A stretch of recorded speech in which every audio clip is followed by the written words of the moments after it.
우리 친구들 2019년 6월 모의고사 풀이 계속해서 진행을 할게요. 자, 쌤이 중간중간 유튜브 들어가서 조회수 확인하고 있거든.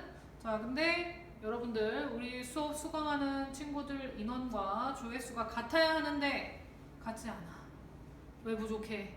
왜 어디 갔어?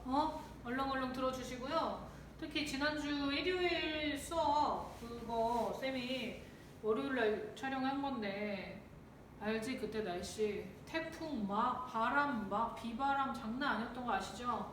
쌤 그때 뭐라 그래 태어나 처음으로 혼자 운전했거든? 차를 끌고 그 빗속 바람 속을 뚫고 덜덜덜덜 정말 죽음을 각오하고 왔단 말이야. 와서 진짜 힘들게 찍었단 말이야.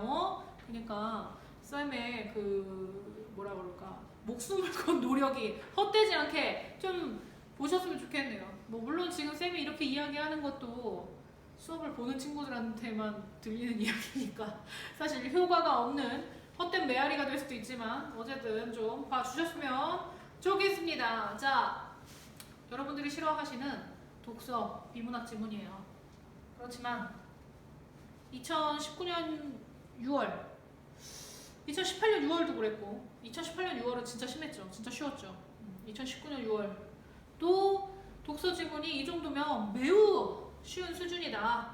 이 정도면 굉장히 왜 88점밖에 안 되는지 모르겠어. 1등급 컷이 계속 했던 얘기지만 특히 2018년 3월하고 2019년 3월 특히 2018년 3월 같은 경우에는 진짜 뭐라는 거야 이런 지문들이 많았는데 그래도 이번 2019년 6월 지문은 할만해요. 그래서 여러분들이 어려워하시는 건 알고 있어. 그래도 이번 거는 조금 좀 잘 풀어보시면 풀만할 거야.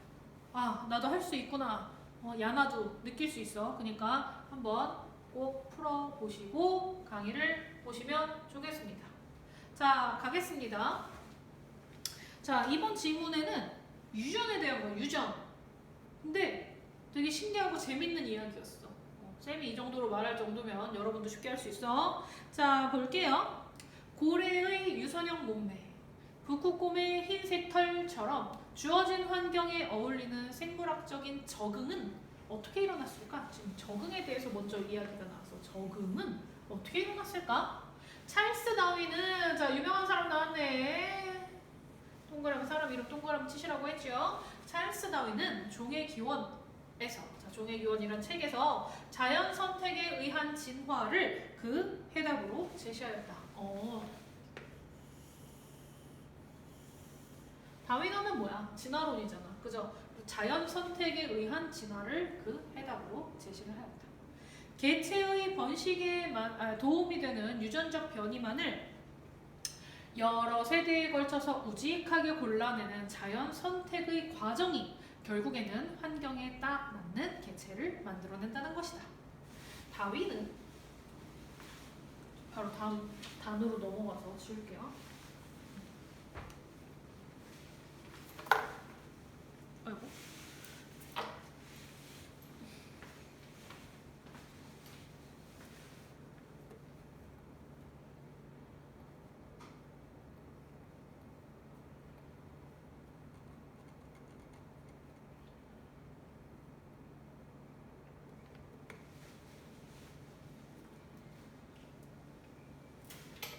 다윈은 자연 선택이 개체의 적합도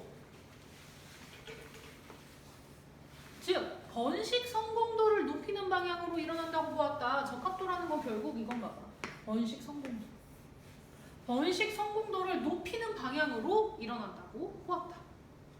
그렇다면 자신은 번식을 하지 않으면서 집단을 위해 평생을 헌신하는 일벌이나 일개미의 행동은 어떻게 설명할 수가 있을까? 다윈은 그와 같은 경우 집단의 번성에 이득을 주므로 자연 선택이 되었다고 결론을 내렸는데 이것은 자연 선택이 개체에게 이득이 되는 방향으로 일어난다는 그의 기본적인 생각에서 벗어난 것이었다. 이제 그 개별적인 개체에게 이득이 되는 것이 아니라 집단 번성에 이득을 주는 걸로 결론을 내렸대. 이거는 결국 다윈의 그런 기본적인 진화론에는 좀 어긋난, 약간 벗어난 내용이 돼버린 거죠. 자, 그래서 이제 다른 사람이 나와요. 누가 나와요? 윌리엄 해밀턴이라는 사람이 나왔어. 윌리엄 해밀턴은 다윈 이론의 틀 안에서 1번이나 1개미와 같은 개체의 이타적인 행동이 자연 선택되는 과정을 규명하고자 하였다. 즉, 다윈 시대에는 없던 유전자 개념을 진화 이론에 도입을 함으로써 자, 원래 이 진화 이론은 누가 했어? 다윈이 했잖아. 근데 이 해밀턴이 이제 뭘? 유전자 개념을 여기에다가 도입을 시켰대. 그래서 두 개를 더한 거야. 맞죠? 도입을 함으로써 개체 자신의 번식 성공도는 낮추면서 상대방의 번식 성공도를 높이는 이타적인 행동이 여러 세대를 거치면서 결국에는 개체 자신에게도 이득이 되는 방향으로 자연 선택이 되는 것을 입증하려고 한 것이다. 다윈이 정리한 자연 선택의 과정을 해밀턴은 각 개체가 다음 세대에 자신의 유전자 복제본을 더 많이 남기는 과정으로 보았다. 그게 중요한 거야. 내 유전자가 다음 세대에 얼마나 많이 넘어갈 것인가, 넘어갈 수 있게 만들 것인가, 그게 중요한 걸로 봤다는 거야. 이때 행위 당사자인 개체는 자기 자신의 번식 성공도를 높임으로써 직접 자신의 유전자 복제본을 남길 수도 있지만 그런 방법도 있어. 하지만 자신과 유전자를 공유할 확률이 있는 상대의 번식 성공도를 높이는 데 도움을 줌으로써 간접적으로 자신의 유전자 복제본을 남길 수도 있다. 쉽게 설명하면 자, 이 지문이 참 친절한 지문이에요. 이렇게 쉽게 풀어서 여러분들 이해하기 쉬우시라고 지금 자꾸 예를 막 들어줍니다. 쉽게 설명을 하면 이 예 보고 나면 다 이해가 될 거야. 철수라는 애가 있는데 스스로 자식을 많이 낳음으로써 직접 자신의 유전자 복제본을 다음 세대에 남길 수도 있지만 내가 애를 많이 낳으면 직접 남기는 거야. 하지만 만약에 내가 결혼은 하기 싫어. 나 유전자는 많이 남기고 싶은데 결혼을 하기 싫어. 자, 그럼 이런 방법이 있지. 유전자를 공유하고 있는 동생 영수가 자식을 많이 낳도록 도움으로써 자신의 유전자 복제본을 다음 세대에 남길 수 있도록 남길 수도 있는 것이다.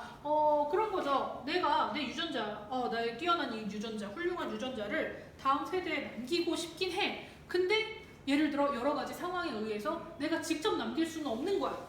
그럼 어떻게? 나랑 유전자가 제일 비슷한 애가 누구야? 부모님이 동일한 영수겠죠. 내 동생. 그러니까 영수가 자녀를 많이 낳도록 도와주는 거야. 됐지? 자, 그래서 해밀턴은 전자는 직접 적합도를 높이는 것으로, 자, 철수가 직접 자식을 많이 낳아서 유전자를 많이 넘기는 것은 직접 적합도를 높이는 것이고, 후자는 간접 적합도를 높이는 것으로 설명을 하며, 자, 후자는 내 동생인 영수가 자식을 많이 낳을 수 있도록 도와주는 거지. 다시 간접 적합도를 높이는 것으로 설명을 하며, 개체의 자연 선택은 결국에는 그 두 적합도를 합한 포괄적합도를 높이는 방향으로 일어나더라 이거야. 직접 적합도에다가 간접 적합도를 합쳐서 결국에는 포괄적합도를 높이는 것을 최선의 방향으로 삼았다는 거야. 해밀턴에 따르면 이타적 행동 또한 개체의 포괄적합도를 높이는 방향으로 자연 선택이 일어난다. 그런데 이타적 행동은 개체 자신의 번식 성공도인 직접 적합도를 낮추게 되므로, 맞죠? 이타적으로 행동을 한다는 것은 남만 도와주는 거잖아. 이기적인 거에 반대인 거니까 내 이득이 아니라 여왕벌, 여왕개미에 대한 도움만 주는 거잖아. 그렇기 때문에 직접 적합도는 낮아질 수밖에 없어요. 근데 그것을 상쇄하고도 남을 정도로 간접 적합도를 높일 수 있어야 자연 선택이 일어날 수 있다. 즉, 이 지문이 친절한 이유가 즉이 많아요. 즉이 많다는 건 앞의 내용을 정리해서 다시 한번 쉽게 여러분들에게 이야기를 해준다는 거죠. 여러분 이해 2번 하시라고. 맞죠? 그래서 이 지문이 친절한 지문입니다. 즉이 또 나왔어요. 즉, 개체 자신이 남기는 유전자 복제본에 대한 손실보다 유전자를 공유할 확률이 있는 상대방을 통해 남기는 유전자 복제본에 대한 이득이 더 클 때 이타적 행동이 선택이 되는 것이다.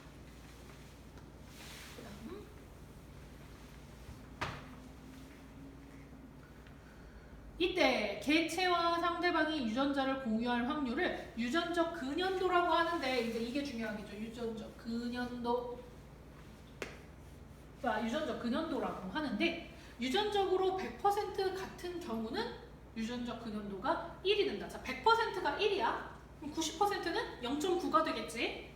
유전적 근연도의 값이 클수록 개체와 상대방이 유전자를 공유할 가능성이 크므로 개체가 상대방을 통해 자신의 유전자 복제본을 남길 수 있는 가능성 또한 커진다. 근데 제일 큰 게 뭐야? 1인 거야. 1보다 더 클 수 있어? 없지. 그죠? 자, 그래서 이를 바탕으로 해밀턴은 아래와 같은 해밀턴 규칙이라는 공식을 도출을 하였다. RB, 즉 R과 B의 곱은 뭐보다 크다? C보다 크다. 자, 근데 전부 다 B와 C는 0보다 크대. 다 양수래. 음수일 수 없어. 맞죠? 자, 즉 이타적 행동은 그로 인해 상대방이 얻는 이득이 충분히 커서 자, 지금 여기서 상대방이 얻는 이득이 B야. 이게 상대 1보다 작은 유전적 근연도를 가중하더라도 자, R은 상대적이 아까 이야기한 유전적 근연도인데 제일 높아봤자 몇이라고? 1이라고. 그러니까 R은 이렇게 되겠죠. 물론 뭐 이렇게 되겠지. 자, 어쨌든 1보다는 작아. 1보다는 작은 유전적 근연도를 가중하더라도 개체가 감수하는 손실보다 클 때예요. 이게 손실. 손실보다 클 때 선택된다는 것을 확인할 수가 있다. 이러한 해밀턴의 규칙은 이득, 손실, 유전적 근연도의 세 가지 변수를 적용을 하여 변수를 활용을 하여 이타성이 진화하는 조건을 알려준다. 그래서 이타적인 행동을 해도 나한텐 결과적으로 유리한 거지. 그래서 지금 내가 이타적인 행동을 하게 되는 거예요.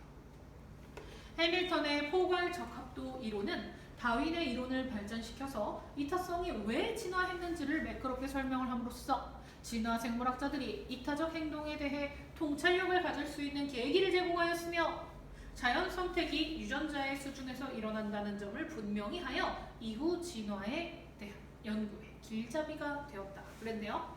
마지막 문단은 보시면요, 여러분 지난 그 챕터라고 해야 될까? 바로 전 수업에서도 똑같이 나타났지만 제일 마지막에 그 전에 쭉 이야기했던 이론이 가지는 의의가 나와요. 위의 이론이 진이는 의 이렇게 되는 거죠. 그러면 이 글은 이론에 대해서 쭉 설명을 하고 마지막에는 이 이론이 갖게 되는, 지니게 되는 그 의의에 대해서 언급을 하고 마무리가 되는 거죠. 됐습니다. 갑니다. 25번 문제요. 이 글은 이 지문 하나에 지금 문제가 무려 6개입니다. 최다 문제예요.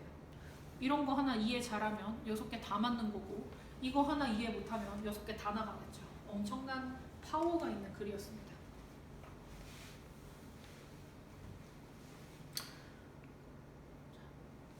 사실 6문제, 6문항을 가진 지문치고는 굉장히 짧은 편이었고, 그죠? 또 쉬운 편이었습니다. 여러분들에게 6문제 먹어라 하고 출제자가 준 문제가 되겠습니다. 갑니다. 25번 윗글의 표제와 부제로 가장 적절한 것을 골라보자 그랬어. 지금 내용을 보시면 유전학적으로 생각을 했을 때 왜 그 개별 개체들이 이타적인 행동을 하는가? 본인의 유전자를 남기려고 하는 것이 아니라 직접적으로 남기려고 하는 것이 아니라 왜 그런 선택을 하는가에 대한 이야기죠. 그러면 너무나 쉽게 왜 이타적 행동을 하는가? 왜 이타적 그 행동이 자연 선택되었는가? 그 곤충들에게 이 얘기가 되는 거죠. 그래서 정답이 5번 이렇게 되겠습니다. 이타적 행동이란 얘기가 지금 제일 중요하기 때문에 5번 말고 다른 것을 찾으시면 안 돼요. 그 다음에 넘어가서 26번 윗글을 이해한 내용으로 적절하지 않은 것은 그랬습니다. 자, 볼게요. 1번 개체가 주어진 환경에 적응한 것은 자연 선택의 결과이다. 자, 이 내용은 어디에 나왔을까요? 자, 이 지문에 해당하는 이 26번 문제가 굉장히 쉬운 이유는 요즘 사실 모의고사 문제가 되게 어렵게 느껴지는 이유가 뭐냐면요. 직접적으로 그 본문 내에서 문장을 찾기가 쉽지가 않아요. 그 내용을 직접적으로 찾기가 쉽지 않아요.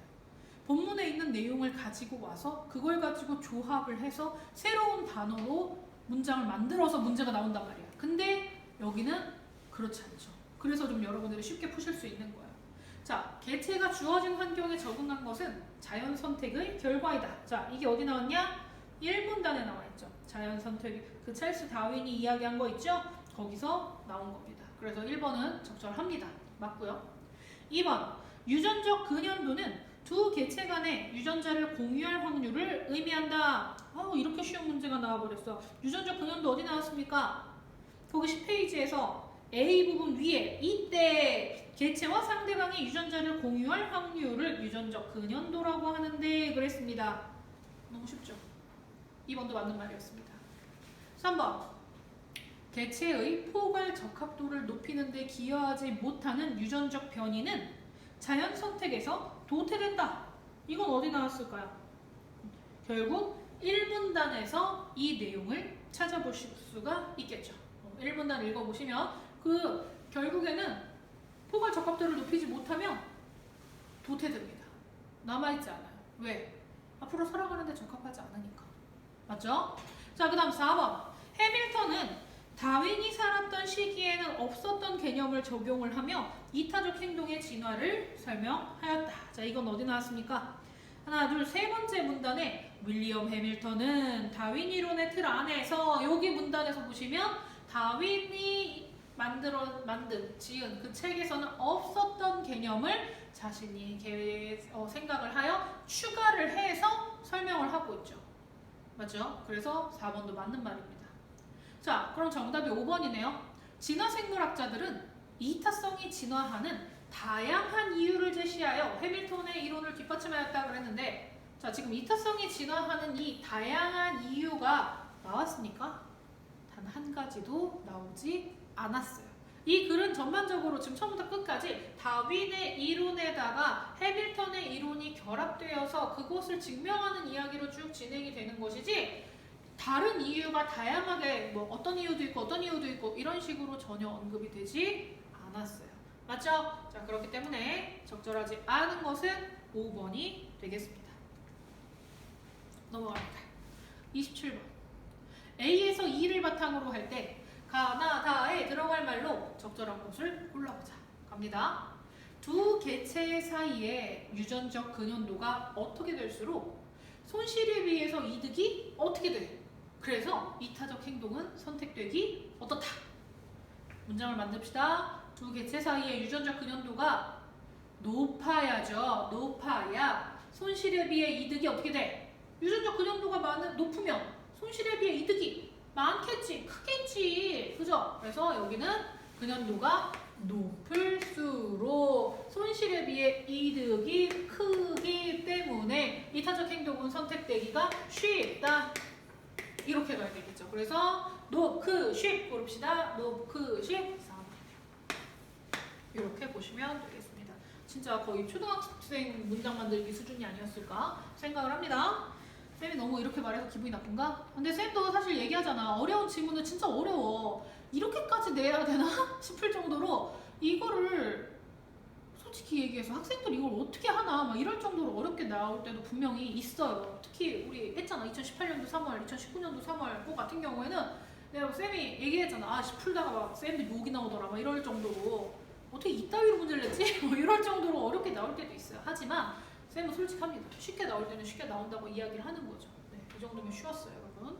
자, 3번 문제예요. 3점짜리 문제예요. 3점짜리 문제는 보통 어렵죠. 하지만 쌤이 지난번에 뭐라 그랬어? 3점짜리 문제에 겁을 내지 말아라. 왜? 이렇게 보기가 있어. 그럼 학생들은 보기가 있기 때문에 겁을 낸단 말이야. 하지만 보기의 이해만 정확하게 한다면 오히려 다른 문제보다 맞을 수가 있어요. 맞을 확률이 커져요.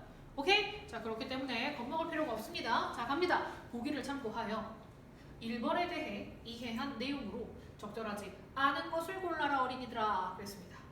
자, 보기 조금 내린 다음에 염색체에 의해 성이 결정되는 사람과 달리 벌은 염색체 수에 의해 성이 결정된다. 신기하네. 짝의 염색체만 가지면 수컷, 두 짝의 염색체를 다 가지면 암컷. 오, 신기하네요. 암컷들은 수벌에게서 받는 한 짝의 염색체를 공유를 합니다. 이거는 그 집안 대대로 다 같이 공유를 해요. 그리고 나머지 한 짝은 여왕벌이 가지고 있는 두 짝의 염색체 중에서 하나를 물려받는다. 암컷은 발육 과정에서 여왕벌과 일벌로 분화되는데 막 키우다가 더 튼튼하고 여왕벌로서 더 자격이 있는 애는 여왕벌로 뽑히는 거야. 근데 키우다 보니까 몸이 약하다거나 혹은 뭐 개체가 작다거나 조금 결함이 있다거나 하면 여왕벌이 안 돼요. 어떻게 돼? 암컷도 일벌이 돼버리는 거야. 와, 신분의 차이가 너무 큰데, 그죠? 자, 어쨌든 일벌로 돼버려요. 그 중에 일벌은 암컷임에도 불구하고 번식을 포기합니다. 본인의 직접 번식을 포기해요. 그러면서 어떻게 돼? 결국에는 평생 친동생들을 키우며 살게 된대요. 와, 신기한 벌의 세계. 자, 갑니다. 문제 1번. 적절하지 않은 것이야. 1번. 일벌들 간의 유전적 근연도는 1이다. 유전적 근연도가 1이라는 건 얘들아, 유전적 근연도가 결국에는 100%라는 거잖아. 근데 지금 여기 내용을 보시면 일벌 중에 암컷도 있고 수컷도 있게 돼버린 거야. 맞죠? 모든 일벌들이 다 수컷이 아니었어. 암컷도 있었어. 자, 그러면 암컷하고 수컷하고 유전적 근연도가 1일 수 있을까? 100%일 수 있을까? 안 되지. 왜? 이미 성염색체 자체가 암컷은 두 짝인데 수컷은 한 짝이잖아. 100%일 수가 없는 거야. 1일 수가 없는 거야. 오케이? 자, 그렇기 때문에 일벌들 간의 유전적 근연도는 1이다? 아니다. 그럴 수 없다. 이렇게 되겠죠. 정답 너무 쉽게 1번 딱 나와버렸어. 2번. 일벌의 직접 적합도는 0이라고 볼 수 있다. 3번. 일벌이 살아가는 모습은 이타적인 행동으로 볼 수 있다. 4번. 일벌의 간접 적합도를 높이는 방향으로 자연 선택이 일어난다. 일벌이 친동생을 키우는 것은 결국 개체 자신에게 이득이 되기 때문이다. 다 맞는 말이죠, 지금. 이해가 안 되는 문장이 없을 거라고 생각을 해요. 맞죠? 2번 같은 경우 일벌의 직접 적합도는 0이다. 일벌은 결국 생식 능력이 없어지는 거잖아. 그죠? 그러니까 당연히 직접은 제로가 되는 거죠. 자, 나머지도 다 쉽게 이해를 하셨을 것이라고 생각을 합니다. 넘어갑니다. 자, 여러분들 늘 얘기하지만 지금 인강으로 보시다가 나 이해 안 되는데 뭔 말인지 모르겠는데 걱정하지 마. 우리 만나 다시. 그죠? 다시 만날 때 질문하시거나 혹은 쌤이 늘 얘기합니다. 문제 풀다가 공부하다가 안 되면 사진 찍어서 바로 질문 던지라고 쌤한테 카톡 하라고 문자하라고 걱정하지 마시고 연락 주시면 되겠습니다. 무슨 꼭 보험회사 광고가 내 연락 달라고 하니까. 자, 29번 문제 가도록 하겠습니다. 기억의 이유로 가장 적절한 것은 그랬죠. 기억이 뭐야? 어딨어? 저기 딱 가운데 보시면 후자는 간접 적합도를 높이는 것으로 설명하며 그랬습니다. 그럼 간접 적합도를 높이는 것, 이게 지금 기억이야. 그럼 결국 기억의 이유, 간접 적합도를 높이는 이유로 가장 적절한 것은 그랬습니다. 직접이 아니고 간접 적합도를 높이는 이유는 무엇인가? 이렇게 됩니다. 1번. 개체 수준의 자연 선택을 결정하는 요소이기 때문에. 개체 수준입니까? 아니죠. 전 집안, 우리의 가문, 우리 벌의 전체를 위해. 그래서 개체 수준 아닙니다. 2번. 행위 당사자와 상대방의 유전자가 동일하기 때문에. 이거는 1이 아닐 수 있잖아. 그렇기 때문에 보기가 어려워요. 3번. 상대방을 통해 자신의 유전자 복제본을 남기는 것이 어렵기 때문에 어렵지 않으니까 이런 일을 한 거지. 4번. 행위 당사자와 당사자의 번식 성공도와 상대방의 번식 성공도는 무관하기 때문에 아니지. 이 벌이 이타적인 행동을 하는 이유는 뭐야? 내가 이타적으로 행동을 할수록 상대방의 번식 성공도가 높아지기 때문에, 그러면 나의 유전자가 후대로 넘어갈 확률이 커지기 때문에 이타적인 행동을 하는 거잖아. 맞죠? 그렇기 때문에 번식 성공도가 무관하면 안 되죠. 5번. 다음 세대에 남기는 자신의 유전자 복제본의 개수에 영향을 미칠 수 있기 때문에. 이게 정답인 거죠. 내가라고 자꾸 하니까 너무 웃긴데. 벌이 이타적인 행동을 함으로써 결국에는 나의 유전자, 우리 집안의 유전자가 대대로 이어질 수 있다는 거잖아. 개수가 그만큼 늘어나는 거잖아. 내가 일벌로서 열심히 일을 해서 여왕벌의 새끼들을 잘 먹이고 하면 내 유전자 개체 수도 그만큼 유전이 많이 될 수 있다는 거야.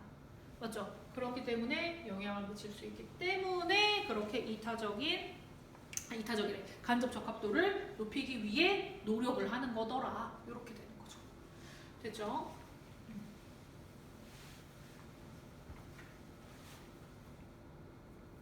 자, 이 지문에 해당하는 마지막 문제 30번입니다. 밑줄 친 단어 중 A와 문맥적 의미가 가장 유사한 것은 그랬습니다. A가 어디 있냐면 거기 일어난다. 1문단 끝에 즉 번식 성공도를 높이는 방향으로 일어난다고 보았다. 자, A는 일어난다 이렇게 돼 있어. 자, A는 자, 그럼 A의 일어난다의 뜻은 뭘까? 이거는요 발생한다는 뜻이야. 그러니까 뭐라 그래야 돼? 자연 그 생태계 혹은 뭐 인간적인 이런 상황에서 그 어떠한 상황이 발생하다 이런 뜻입니다.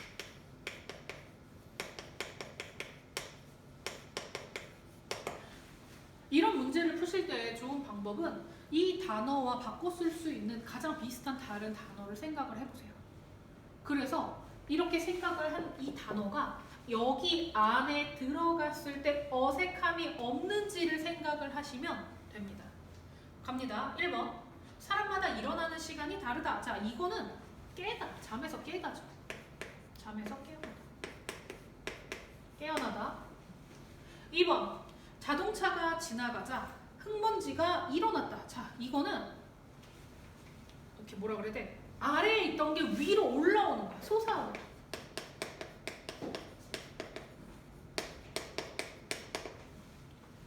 3번. 한류 열풍이 새로운 형태로 일어나고 있다. 이게 아까 뭐라 그랬어? 일어나다가 자연적인 현상이나 인간적인 사회 안에서 어떠한 현상이 발생하는 거라 그랬지. 한류 열풍이라는 현상이 새로운 형태로 발생하고 있다 이렇게 되는 거야. 그러니까 정답은 이게 되는 거야. 그러면 4번은 어떻게 해석이 될까? 분석을 해봅시다. 심사 결과를 발표하자 큰 환호성이 일어났다. 환호성이 일어난다는 거 결국 환호성이 났다. 소리가 나다라는 뜻이죠.